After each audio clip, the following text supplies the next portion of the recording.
presentations. Thank Next you. speaker, Mr. Lynn Moses. Hold on for just a second, Ms. McAllister. Mr. Moses is first.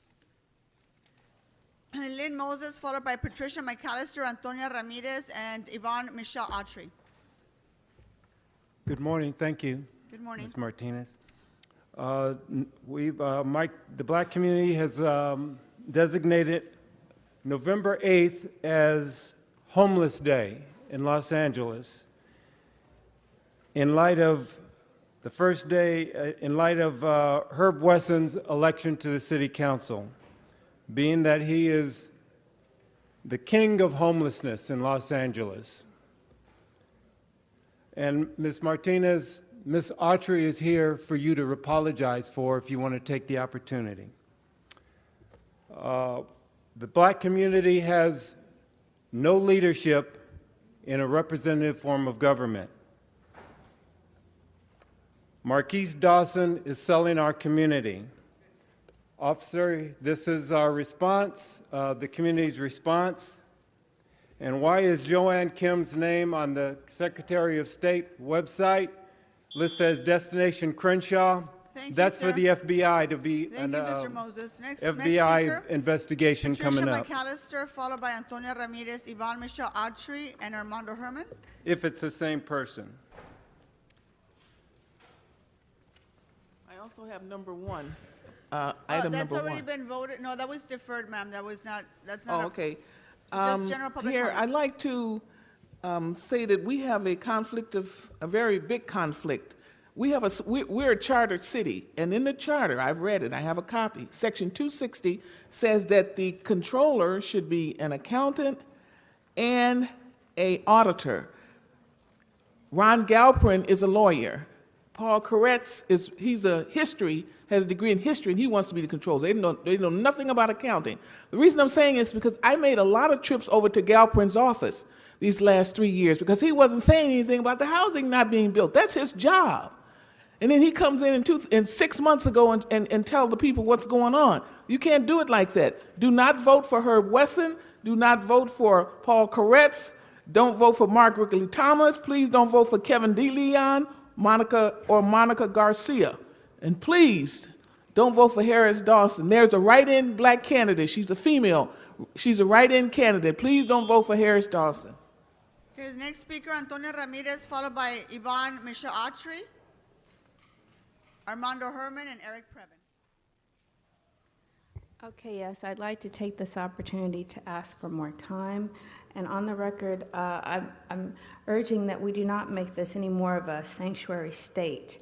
I believe that the priority for housing and jobs should be given to black people, Americans, and veterans.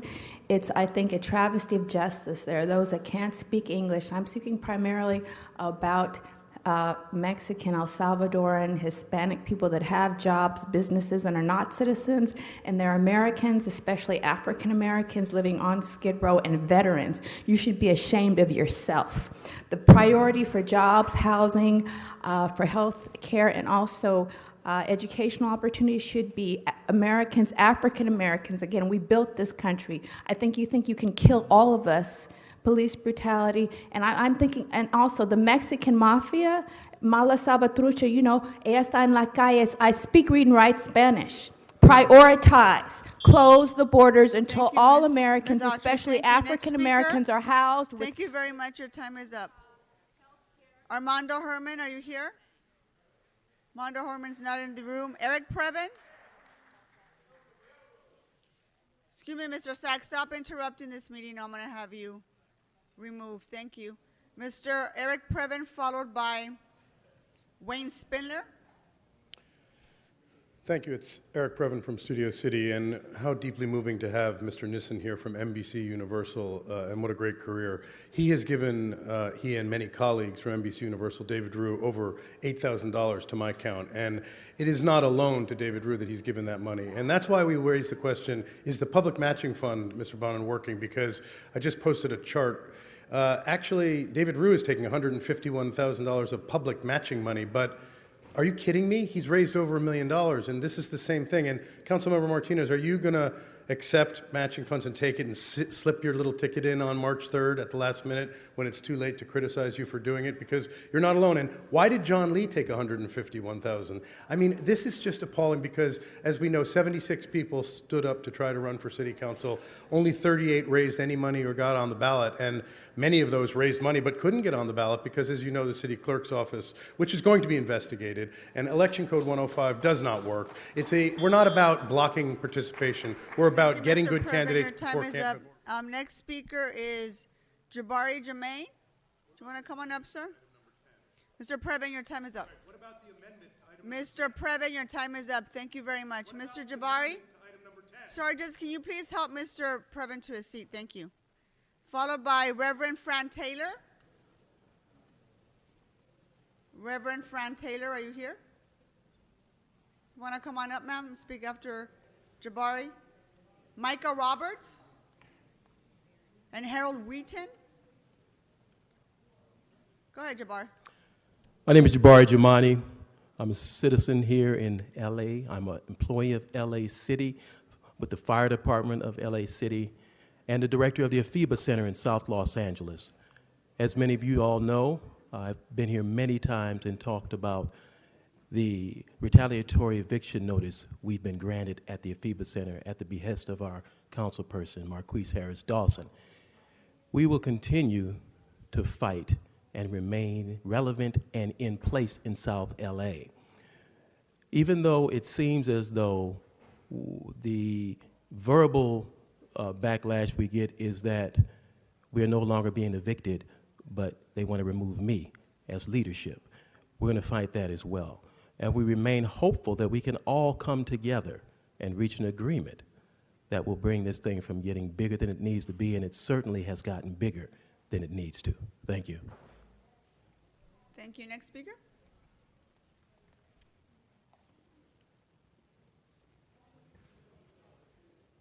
Good afternoon. My name is Reverend Fran Taylor, and I am a resident and stakeholder of the 8th District. The Black community of the 8th District is in dire need of assistance from its councilman, Marqueece Dawson. Yet he doesn't seem to be interested in offering substantive and long-term solutions to many of our challenges. We are in dire need of more than a Band-Aid approach to cure our ills in the area of economic development, gentrification, and homelessness. With apparently no solutions coming from current 8th District office, the alternative I see is to stop bleeding and to present to you, Councilman Marqueece Dawson, this notice of intention and petition to recall Marqueece Dawson. Thank you.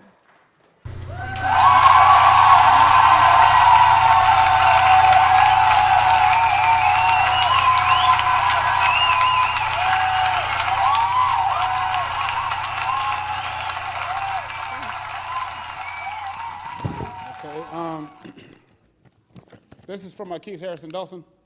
You just want to hand that over to the sergeants? They'll take it from you right now. Thank you. I'm going to need to reclaim my time now because, you know. Can you start his time again? Excuse me? We're starting your time again. Thank you. All right. Yeah, Marqueece, this is addressed to you. So anyway, I'm born in 1981.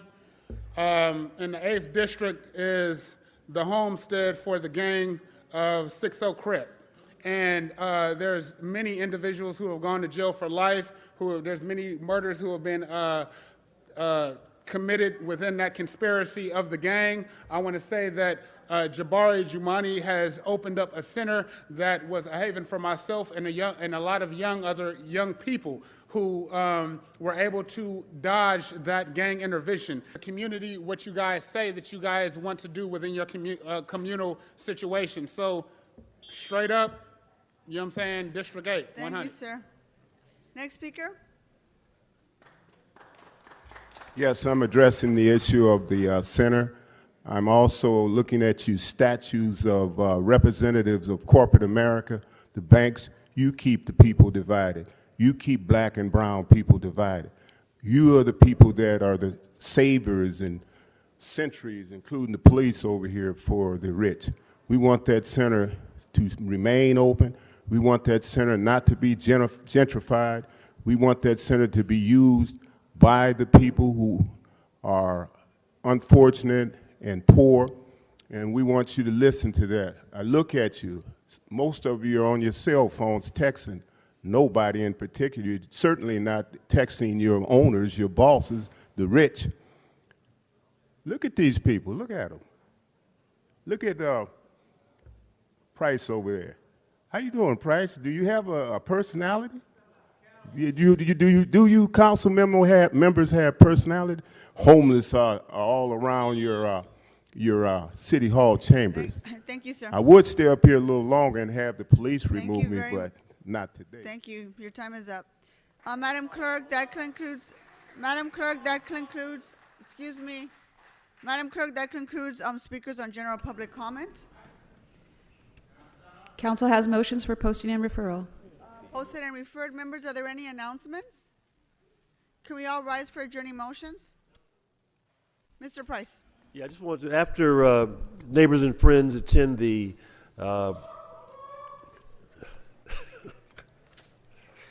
want to invite neighbors Ask and the friends members to of come the out. public not to interrupt our meeting. Thank you. After neighbors and friends celebrate Destination Crenshaw on Saturday and Saturday afternoon, I invite you to come out Saturday evening for the African Dance Challenge, a part of our Black History Month celebration at the California African American Museum. It's going to be an exciting lineup of performers, and we invite folks to come out. The event starts about the red carpet's at 5. The event starts at 6, and neighbors are encouraged to come out and have fun. Thank you. Any other announcements, members? Mr. Koretz? Thank you, Madam President. I just wanted to belatedly mention that this past Tuesday was World Spay Day. It's a good time to remind everyone that spay and neuter is the law in the city of Los Angeles, and that it is relatively low compliance at this point, and it's the key way to avoid pet overpopulation and having to euthanize more animals in our shelters. So it's the right thing to do for our city's animals, and just wanted to remind people of that. Thank you, Mr. Koretz. Any other announcements, members? Can we all rise for adjourning motions? Mr. Cedillo. Just as a brief notice, the appeals court right now blocked Donald Trump's efforts to violate international law and U.S. law by forcing immigrants who are applying and appealing their applications to stay in Mexico, which was a frustration of the whole purpose of people who are fleeing countries and fleeing violence, domestic abuse, to come here and to apply for, as a legal right, to apply for visas and permanent status. Donald Trump had arbitrarily imposed a new policy that was keeping people away from exercising their full rights.